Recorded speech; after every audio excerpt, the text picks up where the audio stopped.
सारा खेल मन का। नमस्कार दोस्तों, मैं अजय कुमार लिटिल गुरु चैनल में आपका स्वागत।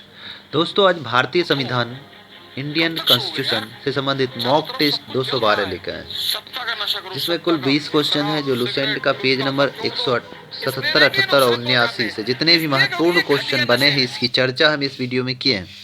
दोस्तों, अगर वीडियो अच्छा लग रहा होगा तो लाइक कीजिएगा, नहीं अच्छा लग रहा है डिसलाइक कर सकते हैं, मगर चैनल पे अगर पहली बार विजिट कर रहे हैं चैनल को सब्सक्राइब कर लें। बगल में बेल आइकन घंटी है, दबा दीजिएगा, जिससे आने वाला कोई वीडियो पहले आप तक पहुंचेगा। वीडियो कैसा लग रहा है कमेंट बॉक्स में ज़रूर कमेंट करें। चलिए क्वेश्चन नंबर 1 देखते हैं। क्वेश्चन नंबर 1, वार्षिक वित्तीय विवरण का जिक्र है, मतलब वार्षिक वित्तीय विवरण का जिक्र किस अनुच्छेद में किया गया है? ऑप्शन ए अनुच्छेद 100, ऑप्शन बी अनुच्छेद 112, ऑप्शन सी अनुच्छेद 108, ऑप्शन डी अनुच्छेद 110। इसका आंसर आप कमेंट बॉक्स में कमेंट कर सकते हैं, क्या होगा? दोस्तों, हम चारों ऑप्शन क्लियर करने की कोशिश करते हैं, इसलिए वीडियो जब भी हो तो पूरा देखा करें। या पेन पेपर लेकर बैठ सकते हैं, अब एक्स्ट्रा में लिखना होगा तो लिख सकते हैं, दूसरी बार 2-3 बार सुन लीजिए आप। तो वार्षिक वित्तीय विवरण, जिसको बजट कहते हैं, बजट का वर्णन हमारे संविधान में नहीं है। वार्षिक वित्तीय विवरण का है तो अनुच्छेद 112 हो जाएगा। तो इसका आंसर हो जाएगा ऑप्शन बी, वार्षिक वित्तीय विवरण। ऑप्शन बी, बजट जिसको कहते हैं, हमारे संविधान में बजट शब्द का प्रयोग नहीं है, वार्षिक वित्तीय विवरण का प्रयोग है। अनुच्छेद 100 में है कोरम या गणपूर्ति, मतलब कोई भी संसद में कार्रवाई चलेगी तो ना कम से कम सदस्य होना चाहिए, 1/10 सदस्य, इसकी चर्चा अनुच्छेद 100 में। अनुच्छेद 108 में संयुक्त अधिवेशन है, जब कोई भी बिल को लेकर लोकसभा राज्यसभा मतभेद हो जाता है तो राष्ट्रपति संयुक्त अधिवेशन बुलाता है, मगर उसकी अध्यक्षता लोकसभा अध्यक्ष करते हैं। 110 में है धन विधेयक। धन विधेयक के मामले में लोकसभा सर्वोपरि होता है, राज्यसभा को मात्र 14 दिन का समय दिया जाता है। चलिए नेक्स्ट क्वेश्चन देखते हैं। 2 नंबर, भारत की आकस्मिक निधि का जिक्र किया गया, मतलब इमरजेंसी फंड का वर्णन किस अनुच्छेद में किया गया है? ऑप्शन ए अनुच्छेद 263, बी अनुच्छेद 262, सी अनुच्छेद 266, डी अनुच्छेद 267। इसका आंसर आप कमेंट बॉक्स में कमेंट कर सकते हैं, क्या होगा? तो इमरजेंसी फंड आकस्मिक निधि का वर्णन अनुच्छेद 267 में है, तो इसका आंसर हो जाएगा ऑप्शन डी हो जाएगा। जबकि इस भारत का संचित निधि कहेंगे तो अनुच्छेद 266 हो जाएगा। अंतर्राज्यीय परिषद कहेंगे तो अनुच्छेद 263 हो जाएगा। अंतर्राज्यीय जल विवाद कहेंगे तो 262 हो जाएगा। चलिए नेक्स्ट क्वेश्चन देखते हैं।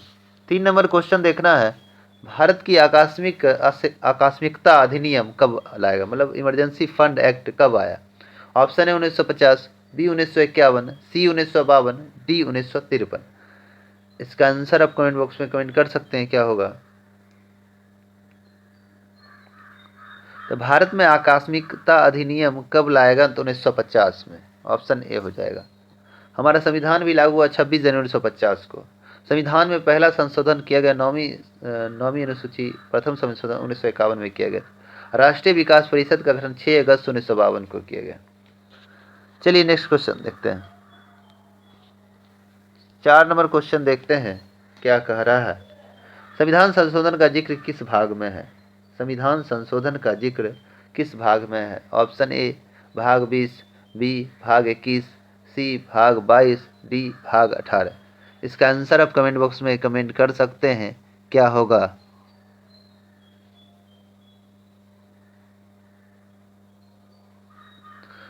तो भाग 20 में है संविधान संशोधन। ऑप्शन ए हो जाएगा। अनुच्छेद कहेंगे 368 में 3 प्रकार से संशोधन किया जा सकता है हमारे संविधान में संशोधन। भाग 18 में है आपातकाल, भाग 19 में है प्राकीर्ण, भाग 20 में संविधान संशोधन, भाग 21 में है अस्थायी संक्रमणशील, भाग 22 में है संविधान की संक्षिप्तता। तो 4 का हो गया ए। अब 5 नंबर देखते हैं। 5 नंबर कह रहा है कि संविधान संशोधन का जिक्र किस अनुच्छेद में है? ऑप्शन ए अनुच्छेद 368, बी अनुच्छेद 352, सी अनुच्छेद 360, डी अनुच्छेद 356। इसका आंसर आप कमेंट बॉक्स में कमेंट कर सकते हैं, क्या होगा? संविधान संशोधन का जिक्र किस अनुच्छेद में है? तो संविधान संशोधन हो जाएगा अनुच्छेद 368। ऑप्शन ए हो जाएगा। 5 का ए हो जाएगा। अनुच्छेद 352 में राष्ट्रीय आपात है, अनुच्छेद 356 में राष्ट्रपति शासन है, अनुच्छेद 360 में वित्तीय आपात की चर्चा है। चलिए नेक्स्ट क्वेश्चन देखते हैं। 6 नंबर क्वेश्चन देखना है कि भारत में संविधान संशोधन की विधि है। Option A 3, B 4, C 5, D 6। इसका आंसर आप कमेंट बॉक्स में कमेंट कर सकते हैं, क्या होगा। भारत में संविधान संशोधन की क्या गो विधि है, तो 3 गो विधि है। तो ऑप्शन ए हो जाएगा। पहला है साधारण विधि द्वारा, दूसरा है विशेष बहुमत द्वारा संशोधन और तीसरा है संसद के विशेष बहुमत पर राज्यों की सहमति, राज्य विधानमंडल की सहमति। चलिए नेक्स्ट क्वेश्चन देखते हैं। 7 नंबर, सर्वोच्च न्यायालय का जिक्र किस अनुच्छेद में किया गया, मतलब सुप्रीम कोर्ट जो है जिसको उच्चतम न्यायालय कहते हैं, इसका वर्णन किस अनुच्छेद में है। ऑप्शन ए अनुच्छेद 124, बी अनुच्छेद 214, सी अनुच्छेद 241, डी अनुच्छेद 243। इसका आंसर आप कमेंट बॉक्स में कमेंट कर सकते हैं, क्या होगा। सर्वोच्च न्यायालय मतलब उच्चतम न्यायालय, जिसका जिक्र किस अनुच्छेद में किया गया है। अनुच्छेद 124 ऑप्शन ए हो जाएगा। अनुच्छेद 124 में सुप्रीम कोर्ट का वर्णन किया गया है। अनुच्छेद 214 में हाई कोर्ट की चर्चा है। अनुच्छेद 241 में केंद्र शासित प्रदेश में एक हाई कोर्ट है, उसकी चर्चा है। अनुच्छेद 243 में पंचायती राज का गठन की चर्चा है। चलिए नेक्स्ट क्वेश्चन देखते हैं। 8 नंबर क्वेश्चन देखना है। सर्वोच्च न्यायालय की स्थापना, मतलब सुप्रीम कोर्ट की स्थापना कब हुई, इसके बारे में पूछ रहा है। तो सुप्रीम कोर्ट की स्थापना 26 जनवरी 1950 को किया गया था। ऑप्शन ए हो जाएगा। जबकि सुप्रीम कोर्ट ने कार्य प्रारंभ किया 28 जनवरी 1950 से।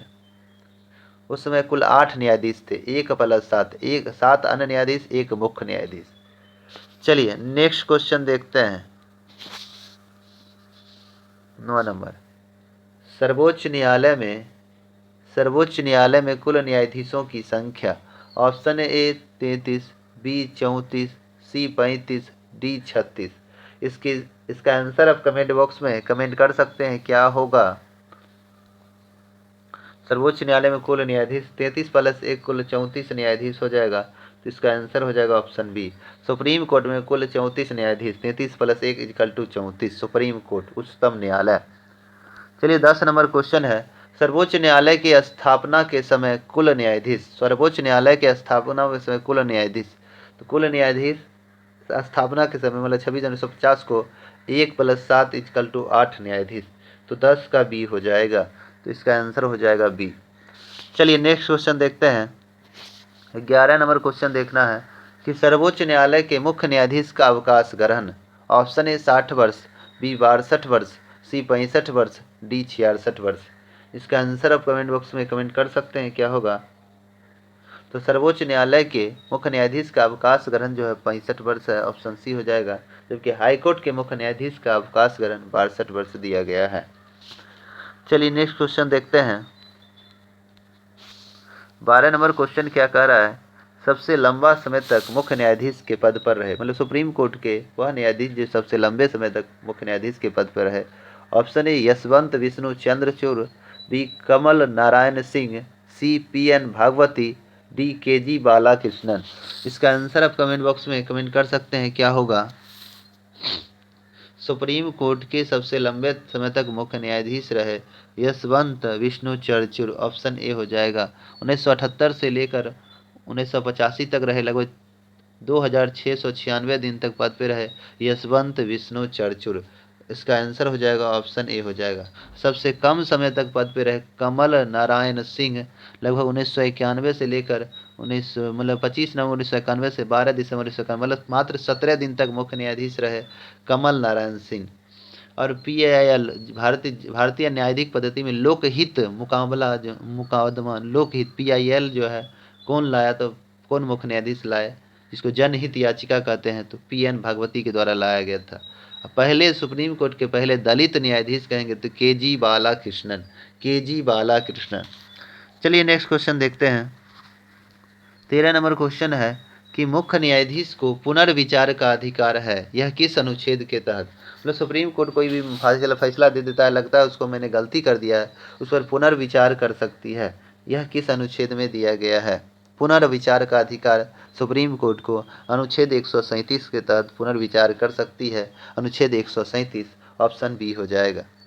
अनुच्छेद 143 के तहत राष्ट्रपति सुप्रीम कोर्ट के मुख्य न्यायाधीश से कानूनी सलाह मांग सकता है। अनुच्छेद 143 के तहत, मगर मानने के लिए बाध्य नहीं होगा।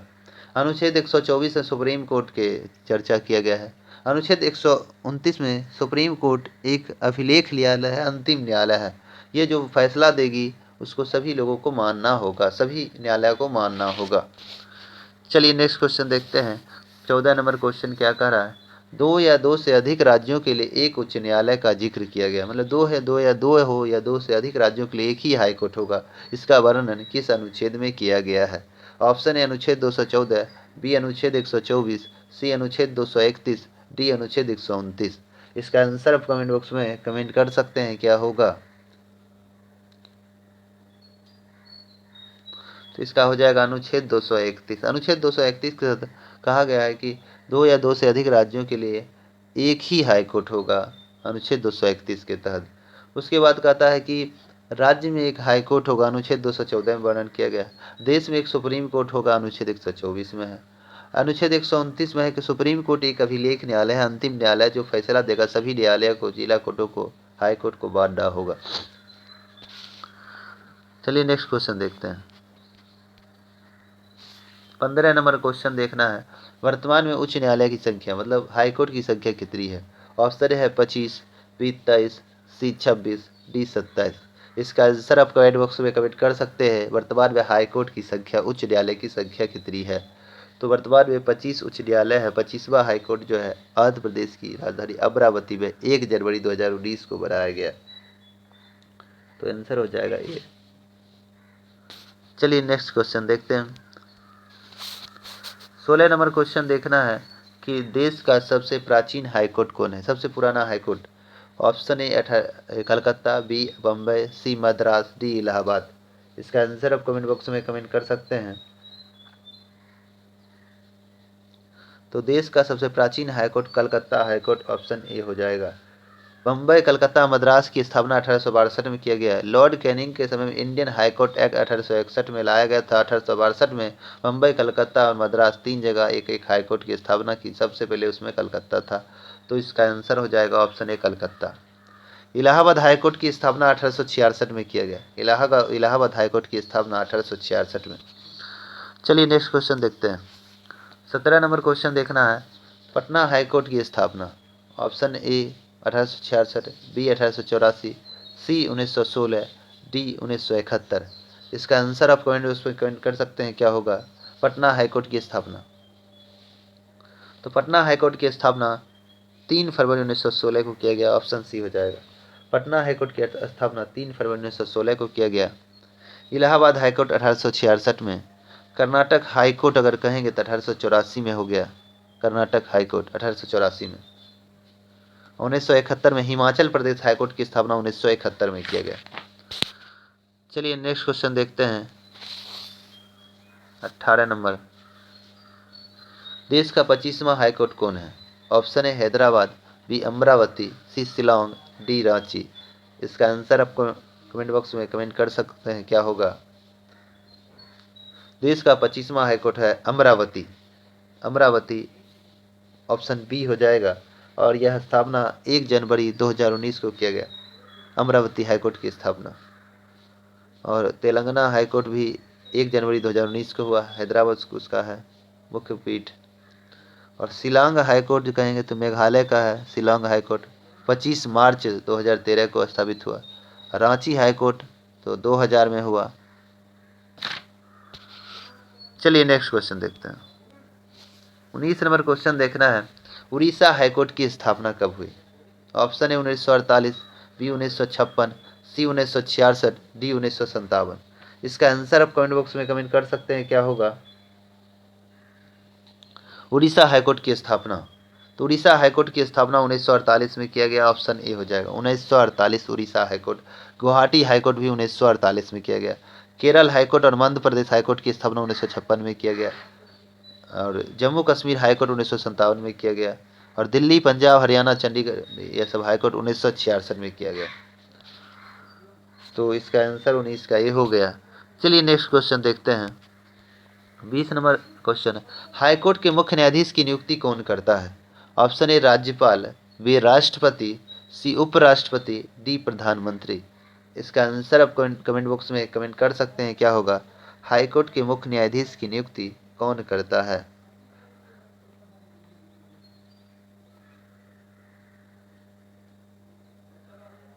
तो हाईकोर्ट के मुख्य न्यायाधीश की अगर नियुक्ति की बात करें तो हाईकोर्ट के मुख्य न्यायाधीश की नियुक्ति राष्ट्रपति के द्वारा किया जाएगा। राष्ट्रपति जो है करेंगे, तो ऑप्शन बी हो जाएगा राष्ट्रपति। ऑप्शन बी हो जाएगा, 20 का बी हो जाएगा। और यह अपना त्यागपत्र राष्ट्रपति को ही देंगे। हाईकोर्ट के मुख्य न्यायाधीश अपना त्यागपत्र किसको देंगे? तो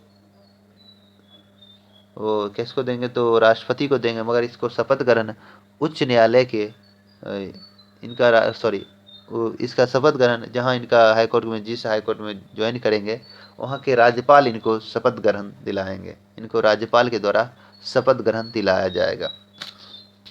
चलिए दोस्तों, अगर कंटेंट अच्छा लग रहा है तो ज़रूर कमेंट कीजिए कैसा लग रहा है। और चैनल पे पहली बार विजिट करें, चैनल को सब्सक्राइब कर लें। बगल में बेल आइकन घंटी होगा, दबा दीजिए जिससे आने वाला कोई वीडियो पहले आप तक पहुंचे। चलिए आज इतने तक रहने देते हैं। जय हिंद, जय भारत।